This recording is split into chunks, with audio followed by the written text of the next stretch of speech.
So it's day 12, and as I predicted yesterday, I'm not going to play today. I woke up late because Baron here did not aggravate me and annoy me the way he normally does when I know. I mean, I love it when you do that. It's really wonderful.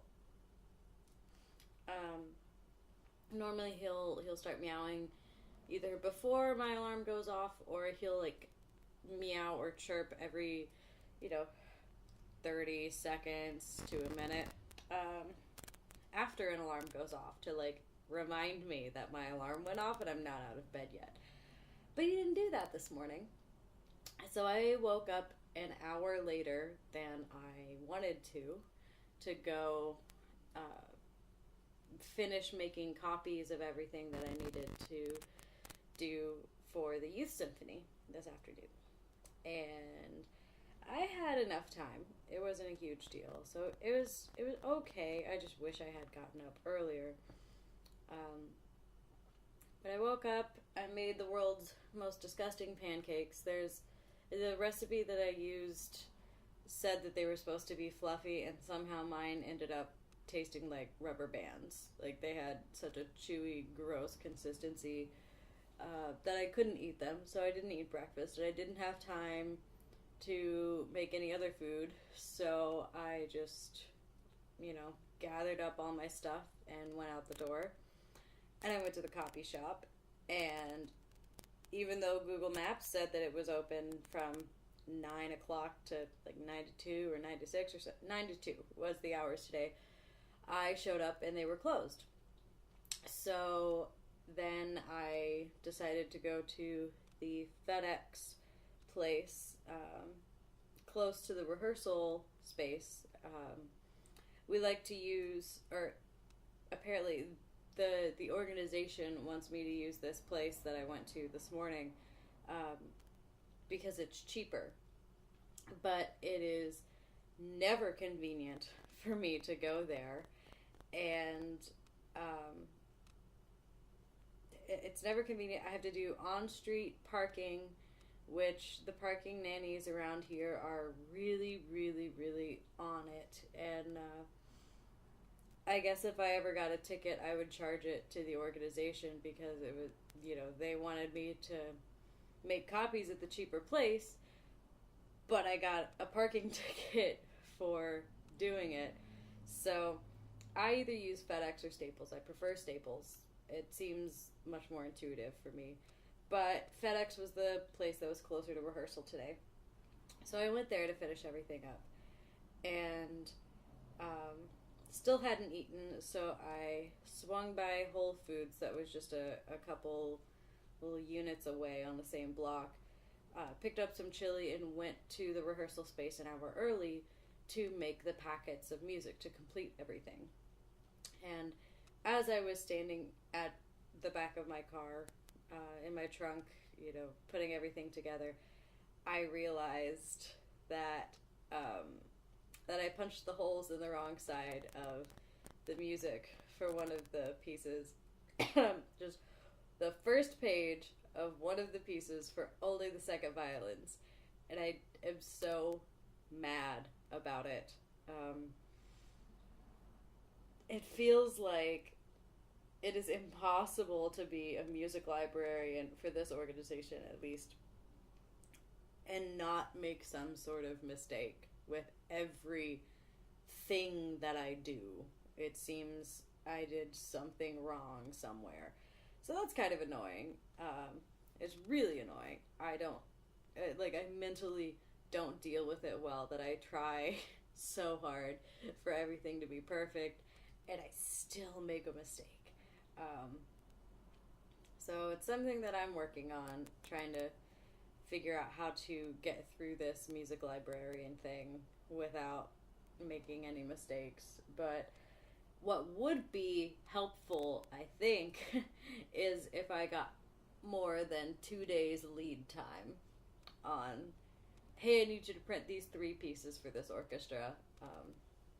And I have to figure out which way is the best way of copying it to alleviate page turns, and I need to figure out how many copies I need to make. And then something that the director doesn't do, I found out today, when she makes copies, it's, each piece just kind of gets tossed out on the table, and then it's up to the assistants, or maybe like the orchestra assistants might help pass out the music, or maybe the parents do it.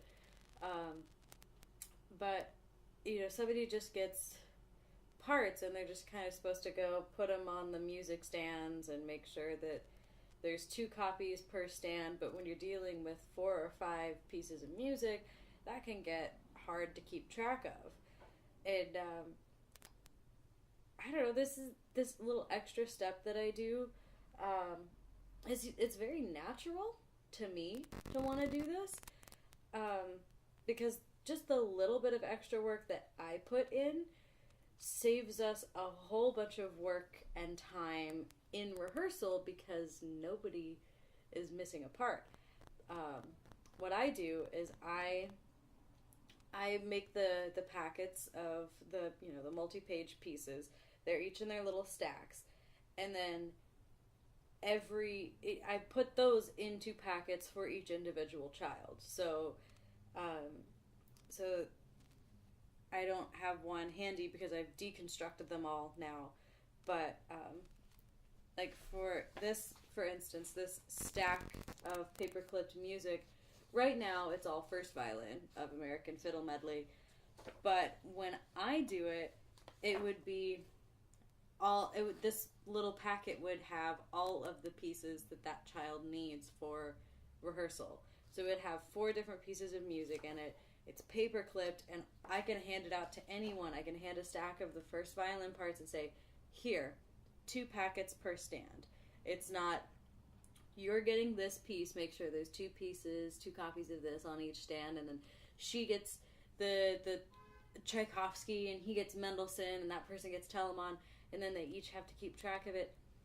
It is way easier and way faster to pass out music when it's already in a packet. Like this, just 2 packets per stand, that's all you need to do. It's so much easier.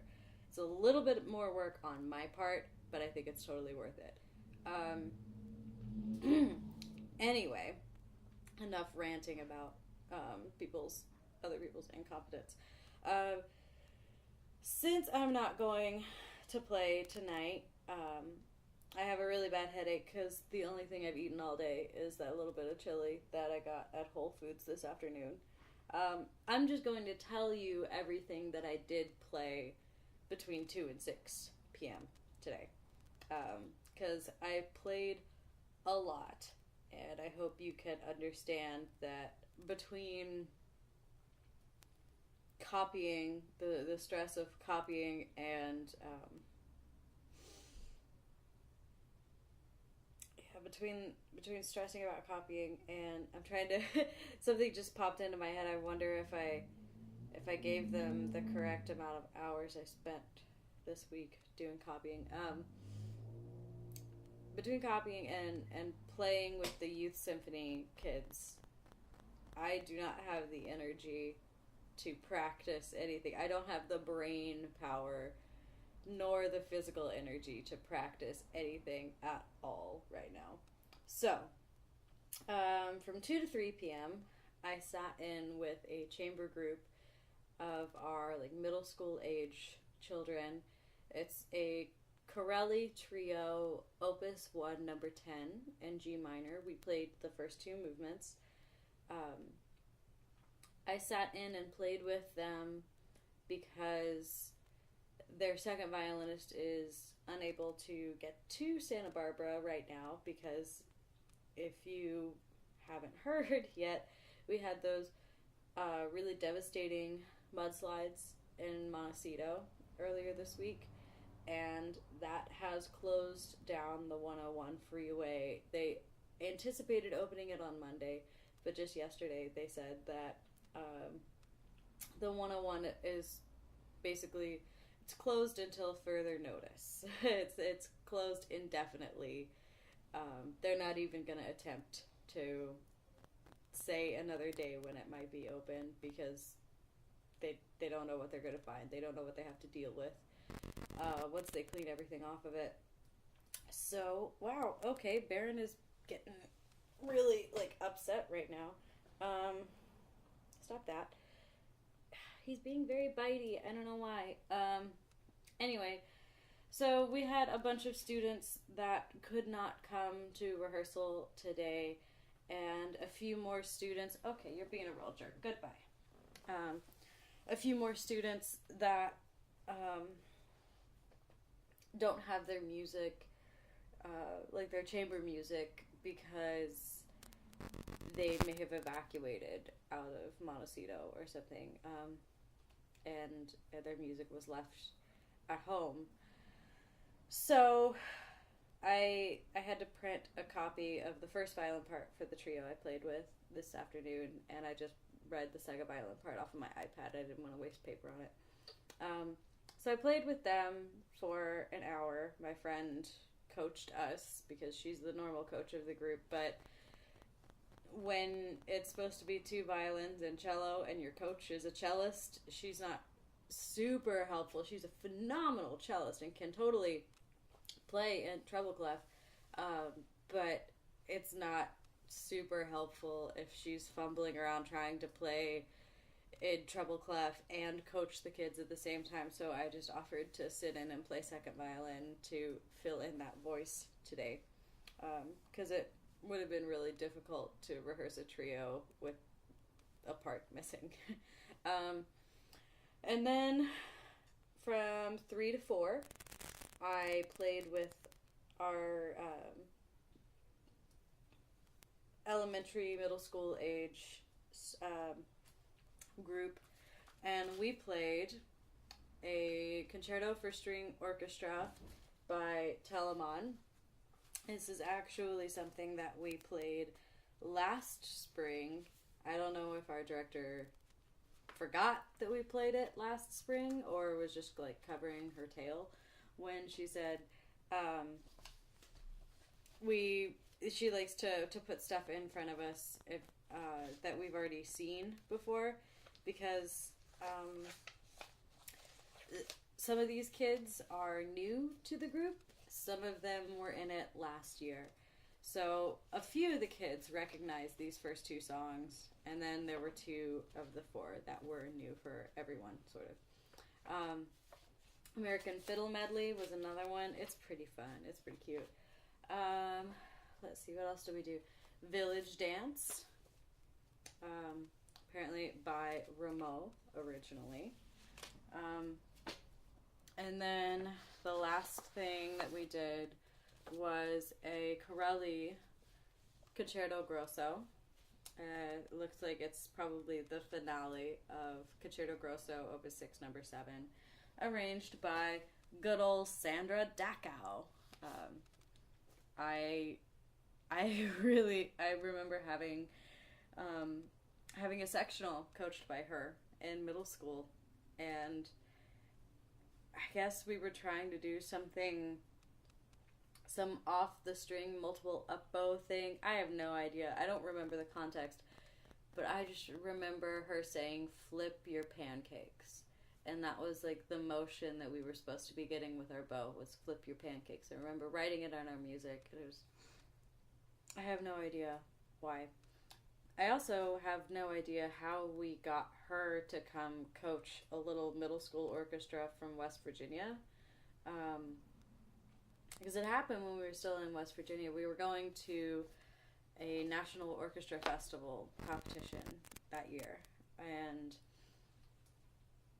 I have no idea how we landed her to do some sectionals with us. But she was there, and now I know she's like a really popular, kind of famous arranger of stuff for string orchestra. So, anyway, sidetracked. So that was the 3 to 4 o'clock hour. And then from 4 to 6 is our high school level orchestra group. And there we suffered through this Locatelli Concerto Grosso, which was a lovely piece, but it's so small on the page. And I was sitting as the third wheel on a stand, so I was like a foot and a half, 2 feet away from it. It was really difficult to see, so straining my eyes on that might have been the thing that really started this headache that I have. After the Locatelli, we played through this Mendelssohn String Symphony, number 10, which was really cool. We took it about half tempo, but then we went back and we played a little bit of the Allegro much closer to tempo, and I think that that's going to be a really neat piece for the orchestra. And the last thing we did was we played the first 3 movements of Tchaikovsky's String Serenade. Serenade for string orchestra, however you want to, I don't know. Apparently this is a super famous, really difficult piece for string orchestra. Now, super famous, I get. One of the most difficult, I am not so sure. Because we played this other serenade or sonata. Here I'm looking through my massive binder of master copies of every piece we've done. Weird, I don't have that in there. Sorry, binder clip snap. I think it was Serenade. It was by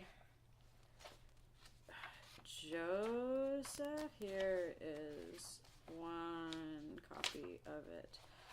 Josef Suk wrote a serenade, and apparently he was like a buddy with Dvorak, or student of Dvorak or something, and Dvorak criticized his writing of being sad sounding depressed all the time.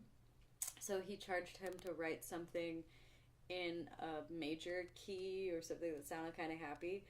And this is Suk, S-U-K, Serenade, Opus 6. I don't know if he has other ones, but this one, there are still some like really kind of tragic sounding moments in it when you listen to it, with the fact that Dvorak's criticism was your music sounds sad, and then you listen to this and he's trying to be happy, and it's still not really happy.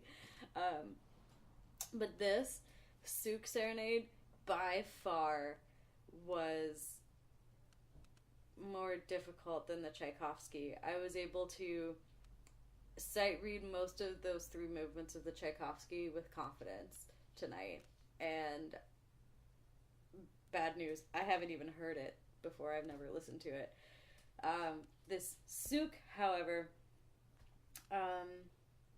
we only played the first movement of this piece.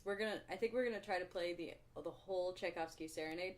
I think we might have been initially planning to play the entire Suk Serenade, but we couldn't even get past the first movement. Like, we tried to read the other 3 movements and immediately fell apart. It was trash. It was awful.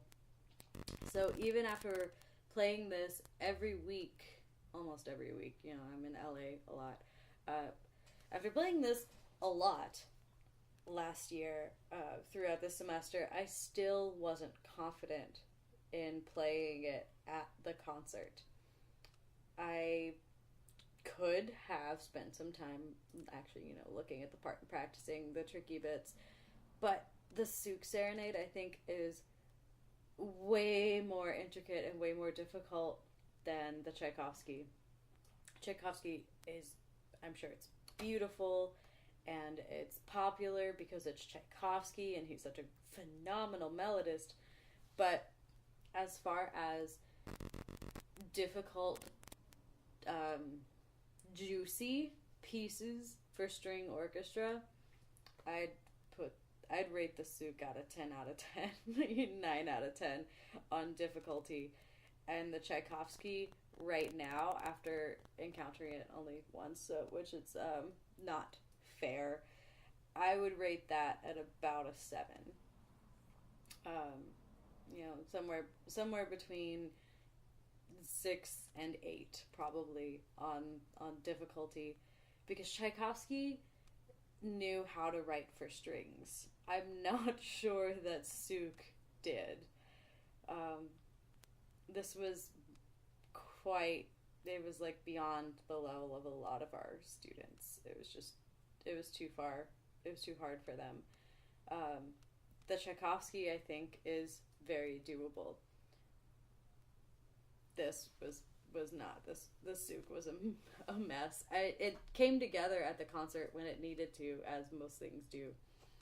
But the director kept saying this is one of the most difficult pieces in the string orchestra repertoire, and I immediately was like, no, it's not. No, it might be. The Tchaikovsky is probably one of the most difficult pieces in popular string orchestra repertoire, but the Suk is miles beyond it difficulty-wise. Maybe not popularity, but it's way harder. Anyway, now I'm rambling. I'm not I'm not focusing well. And I'm really hoping that I'm not getting sick, and the reason that I have a raspy throat is from inhaling lots of sawdust at work the other night. So I'm going to be really pissed if I get this flu shit that has been going around. I've been taking 1,000 milligrams of vitamin C every day, and I'm going to be real mad if I'm catching any sort of sickness from anyone. Trying to be preventative here. Trying to, take precautionary measures, chock myself full of vitamins, but I guess you get sick sometimes. But I'm not saying that it's sickness yet. I think that was I need food headache, because now that I've eaten and Baron has sort of licked the bowl that you can see right there. We've both had our dinner. I'm just gonna go spend the rest of the evening in bed with a heating pad and a book. So I will see you tomorrow on day 13. I do have some chores and errands to do tomorrow, but I do need to get back to work and finish the soundpost patch that I started. But I will also force myself to find time to practice, because now I have to play the Conductor next week instead of 2 weeks from now. And we have no idea how we are going to get the trio together to rehearse, because our pianist lives on the other side of the 101 roadblock. So, maybe he's going to have to take the train up here, because our clarinetist has a piano at his house. So we could rehearse up here if our pianist can get on this side of the debris flow. It's a crazy time here. It's really stressful all over the place. So I'm going to sign off and go cuddle up with my cat and a book and have an early night. So I will see you tomorrow on day 13.